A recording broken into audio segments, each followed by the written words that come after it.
This story begins with Lauren, a famous actress who had been America's sweetheart since childhood. Everyone knew her as the daughter of America, but her private life was about to spiral into chaos. One morning, the media exploded with news that shook Hollywood. Hackers had leaked intimate photos and videos of several celebrities, and among them was Lauren. One of the leaked images showed a positive pregnancy test, immediately sparking speculation across news outlets and social media. Reporters and fans crowded outside her house. Lauren tried to remain calm, while her assistant Grace reassured her that this scandal didn't define who she was. Grace even found her a secluded cabin so she could disappear for a few days. Lauren was grateful but insisted on going alone. With her dog Georgie in her arms, she packed her things and slipped out through the back of the property, avoiding the mob. On the way to the cabin, her agent Andrea called, curious about the media frenzy and its impact on the production of Lauren's show. Andrea asked if the pregnancy rumor was true. Exhausted, Lauren refused to give any explanation. Andrea even suggested blaming Grace and claiming the pregnancy test was hers, but Lauren rejected the idea and hung up angrily. Soon after, her mother Beth called. Instead of supporting her, Beth scolded her, saying she was ashamed and demanding to know who the father was. Lauren snapped, reminding her mother that she had been carrying the financial weight of the family since childhood. The call ended badly, leaving Lauren feeling even more alone. After hours of driving, Lauren finally arrived at the cabin. It was quiet, surrounded by trees, far from the city, with no cell service. She entered using the code Grace had given her. It seemed like perfect refuge, but Lauren didn't know the cabin was under surveillance. Marcus, the property caretaker, watched through hidden cameras and was shocked to see a celebrity had checked in. That night, Lauren tried to relax with a glass of wine. Curiosity got the best of her and she searched her own name online. The first thing she saw was the leaked photo of the pregnancy test, triggering anxiety. Painful memories flooded her mind, especially of Peter, her co-star with whom she had had a complicated relationship. Though he played her father in the comedy show that made her famous, Offset, he had manipulated her trust. Meanwhile, Marcus was having problems with his uncle Darren and his friend Merck. Darren questioned him, suspecting someone wealthy was staying at the cabin. Marcus denied it, but Darren pressured him, threatening to expose his past. Marcus tried to stay calm, though the tension was clear. Back at the cabin, Lauren received a call from Peter. He demanded to know where she was. Lauren vaguely said she had isolated herself to clear her head. Peter suggested she should deal with the problem discreetly, hinting at taking a pill or letting him arrange a private abortion. His words cut deep. Lauren hung up, furious. Peter, now panicking, spoke to his bodyguard Croft, worried about what would happen if his wife and son found out. Croft proposed making it look like an accidental overdose. Desperate, Peter considered the idea and agreed that Lauren had to be silenced. Meanwhile, Marcus was monitoring the cameras but fell asleep. Darren and Merck took the chance to snoop through his phone and discovered that someone was staying at the cabin. They decided to rob the place. Marcus woke up and realized what they were doing, but it was too late. His uncle and Merck were already heading there. That night, Lauren heard Georgie barking frantically. Alarmed, she heard someone trying to force the door open. The dog bit Merck, but he was struck and fled injured into the woods. Desperate, Lauren searched for a way out, but all the windows were sealed. She ended up hiding in the boiler room. Darren and Merck broke in and began searching the house. They found valuables and, upon realizing Lauren was inside, argued about what to do with her. Merck suggested something terrible, but Darren stopped him, reminding him they could be recognized. Marcus burst into the cabin, furious. He warned them they were in big trouble because the woman was a celebrity. Lauren begged them to let her go. Tension escalated, and a struggle broke out. Amid the chaos, Marcus was shot. Bleeding, he begged Darren for help, but Merck insisted that taking him to a hospital would get them all arrested. They ended up killing Marcus. Darren wanted to finish Lauren too, but couldn't break open the boiler room door. They decided to leave and get cleaning supplies, convinced she wouldn't escape. Inside the room, Lauren discovered Marcus's lifeless body. She screamed and cried for help, but there was no answer. Exhausted, she eventually fell asleep. The next morning, Lauren inspected the walls, desperately looking for a way out. She found a hollow spot and peeled back the wallpaper, revealing bricks.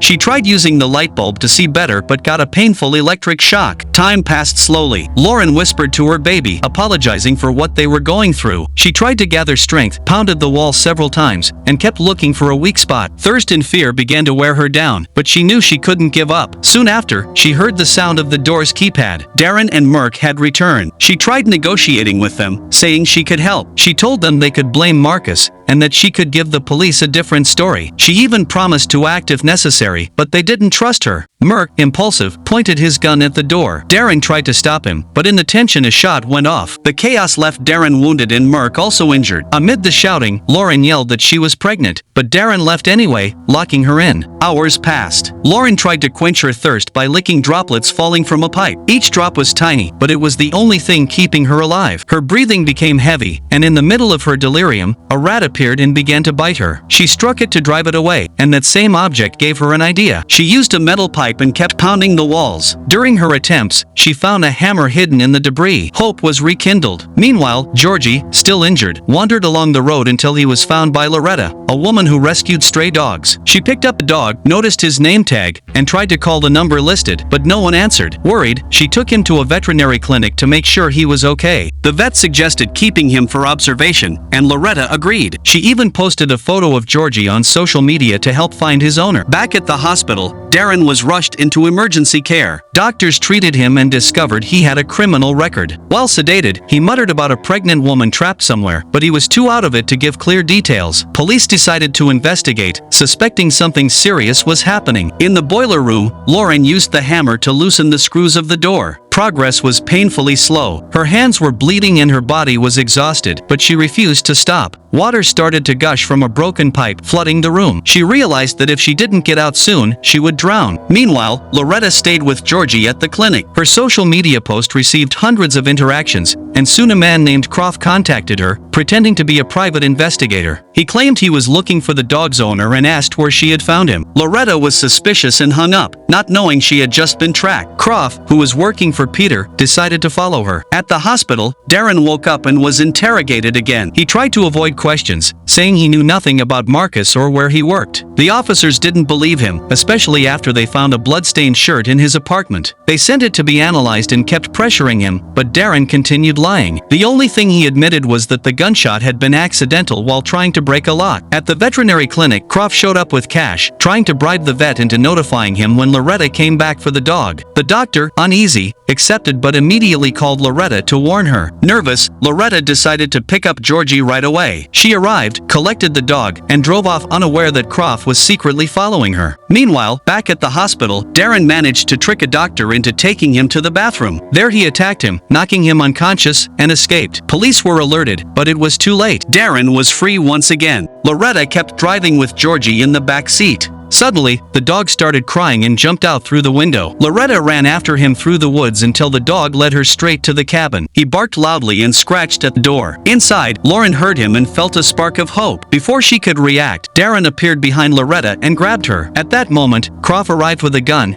aiming it at Darren and forcing him to back off. The tension escalated further when the sound of police sirens echoed in the distance. They had received a tip about the Airbnb where Marcus worked and were on their way to the property. Inside the cabin, Lauren was still struggling with the boiler room door. With the last screws nearly out, she could hear the commotion outside. Loretta, still shaken, realized she had found Lauren's dog and put together that the actress must be trapped inside. Croft entered the house claiming he was security, but his behavior raised suspicion. Loretta watched him carefully as he moved through the house. Inside, Darren and Merck's bodies were still lying there, making the scene even more disturbing. Suddenly, a loud banging echoed from the boiler room. Lauren, with all her remaining strength, loosened another screw. Croft, hearing the noise, decided it was time to finish things. He called Peter and assured him that everything was under control. With renewed determination, Lauren managed to remove the final screw and forced the door open. She stepped out, exhausted, covered in cuts and bruises, but free. Loretta ran toward her and held her just as Croft approached with his gun, ready to kill them both. A violent struggle broke out in the main room of the cabin. Croft tried to overpower Lauren, but she grabbed a metal pipe and struck him in the head, knocking him out for a few seconds. On the floor, Croft's phone buzzed with a call from Peter. Lauren picked it up and heard his voice asking if it was done. That confirmation ignited her rage. Croft regained consciousness and attacked her, trying to strangle her. In a desperate fight for her life, Lauren hit him repeatedly until she finally killed him. Panting heavily, she looked at Loretta, who was frozen in fear. Outside, police sirens grew louder until they surrounded the cabin. Officers stormed in and were met with a horrifying scene: dead bodies, blood everywhere, and a house in ruins. They immediately handcuffed Lauren, who could barely stand. Her phone slipped from her hands. At first, the police hesitated, but Loretta stepped in and told them this was no ordinary woman, she was the famous actress everyone knew. They finally allowed Lauren to use her phone. With shaking hands, she opened her social media and posted the picture of her pregnancy test, confirming what the world had been speculating for days. The news spread like wildfire in minutes. Meanwhile, Peter was arrested by the authorities, charged with attempted murder and orchestrating the conspiracy to silence her. Though bruised and exhausted, Lauren let out a deep breath. She knew her life would never be the same, but at least she had taken back control of her story. The most painful betrayal had been exposed for everyone to see, and with that, came the possibility of starting over.